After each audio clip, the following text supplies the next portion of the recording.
Today we're making chicken bolognese, a lighter twist on the classic spaghetti bolognese made with beef that we all know and love.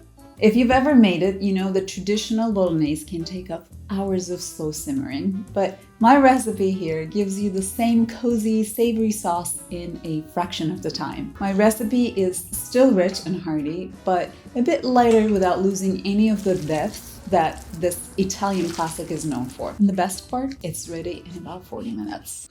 We'll start with the pasta. We'll grab a large bowl, fill it with water, and season it generously with salt. The water should taste like the ocean, which is the key to pasta that is perfectly seasoned from the very beginning. Once it comes to a boil, we'll add our pasta. I'm using classic spaghetti today, but this sauce works beautifully with so many other shapes. Tagliatelle or fettuccine are both traditional, or short shapes like rigatoni or penne are also great because the ridges can catch all those bits of chicken and vegetables. So feel free to use whatever you have on hand. While the pasta is cooking, we'll start on the chicken bolognese sauce. Now, before we start, I recommend having all your ingredients chopped and ready to go because this whole thing comes together pretty fast. And you don't want to be running around looking for ingredients once we get going. To start, we'll heat 2 tablespoons of olive oil in a large skillet over medium heat. Then we'll add 1 chopped onion and 2 medium carrots and saute until the carrots are tender for about 10 minutes. Take your time here and stir often.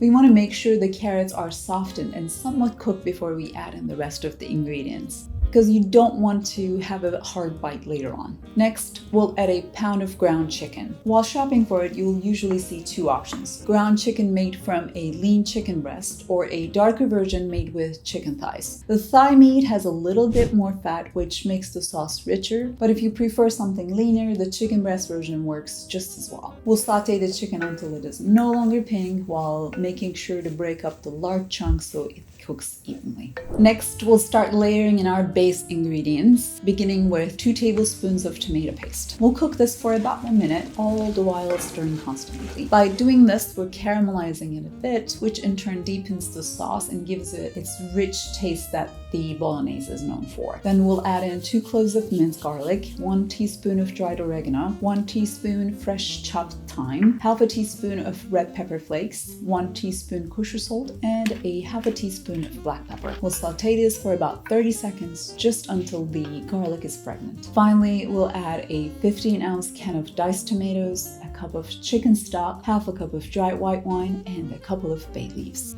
In terms of wine, we're using a dry white wine like Sauvignon Blanc, but a Pinot Grigio would also work. Alternatively, you can use a red wine like Pinot Noir or Chianti if you want a deeper sauce. And if you prefer not to use any alcohol, I recommend substituting it with an equal amount of chicken stock and a splash of apple cider vinegar to mimic those acidic notes.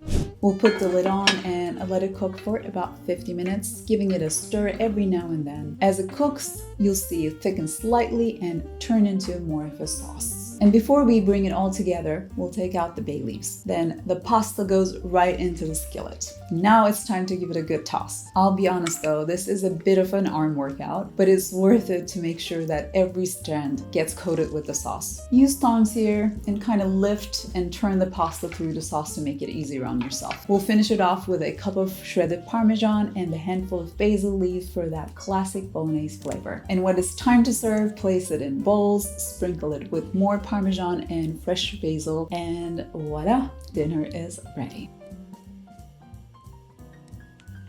Now, before I let you go, a couple of quick notes from my recipe testing. Some traditional versions of bolognese call for whole milk. I left it out here to keep this recipe a little lighter, but if you'd like to add it, go ahead and stir in about 3/4 of a cup of milk right when you add the tomatoes. The addition of milk will make the sauce creamier and help round out the acidity. If you want to make ahead or make it a part of your meal prep, you can cook the sauce 2 to 3 days in advance, store it in an airtight container. Then on the day you're planning to serve, all you have to do is cook the pasta and reheat the sauce. I doubt that you'll have leftovers, but if you do, place them in an airtight container and store it in the fridge for up to 3 days. And when you're ready to serve, reheat the sauce in a skillet with a splash of water so it loosens up and stays nice and moist.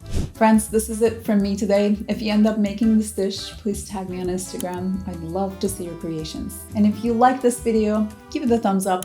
It really helps the channel reach a wider audience. As always, thank you so much for watching, and I will see you in my next video. Finally, we'll add a 15-ounce can of Finally, we'll add a 15-ounce can of Parmesan.